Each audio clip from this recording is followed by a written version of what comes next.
far beyond the sun's familiar warmth. Where light weakens and time seems to slow, Uranus drifts through the outer darkness of the solar system.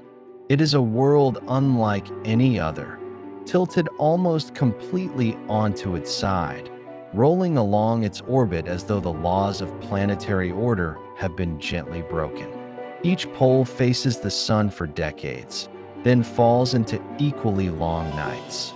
From a distance, Uranus appears quiet, pale, and restrained.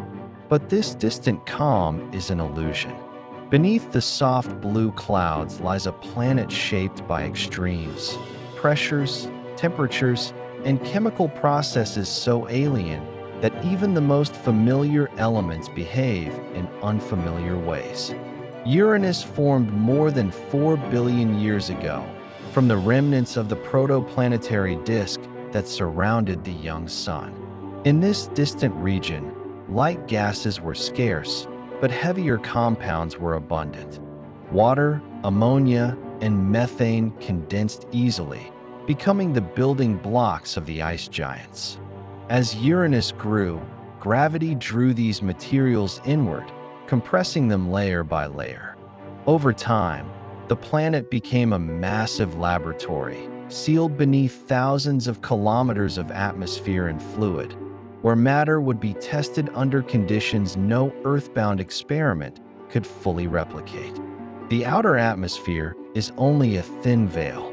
Below it lies a deep and turbulent region where winds flow in complex patterns and temperatures rise steadily with depth. Methane, responsible for Uranus's blue hue, is carried downward by convection, descending into regions where pressure climbs beyond comprehension. Here, chemistry no longer follows the gentle rules observed at Earth's surface. Molecules are distorted, atomic bonds strain. Eventually, they fail. As methane molecules are crushed, hydrogen atoms are forced free.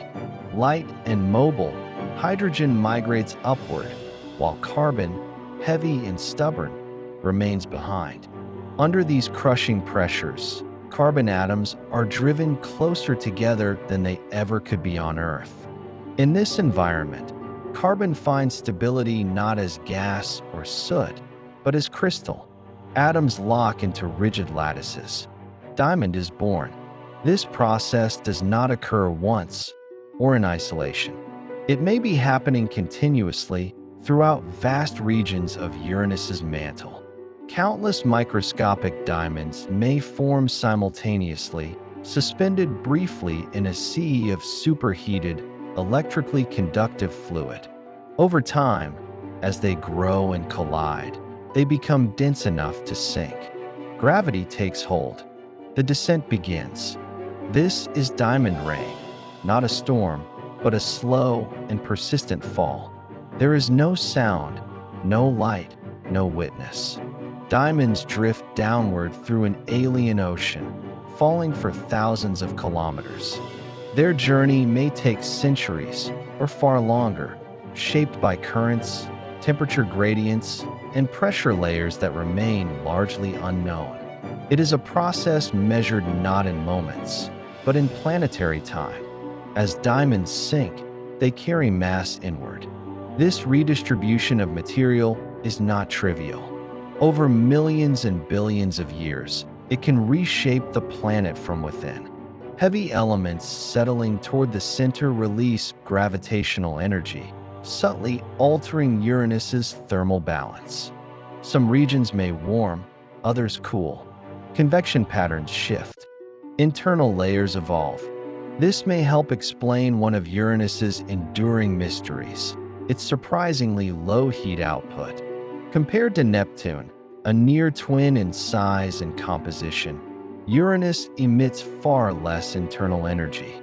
Something within the planet appears to suppress the upward flow of heat.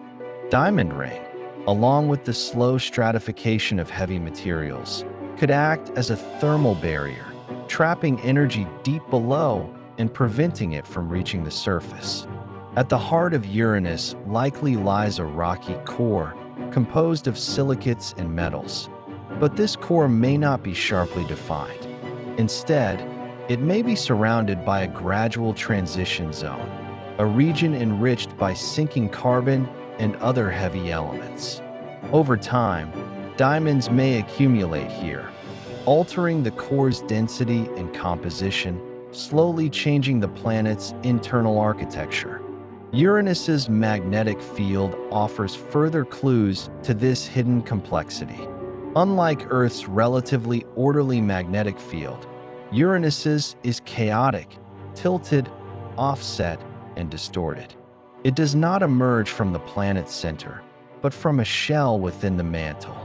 This suggests that the magnetic dynamo operates in a region filled with exotic, conductive fluids.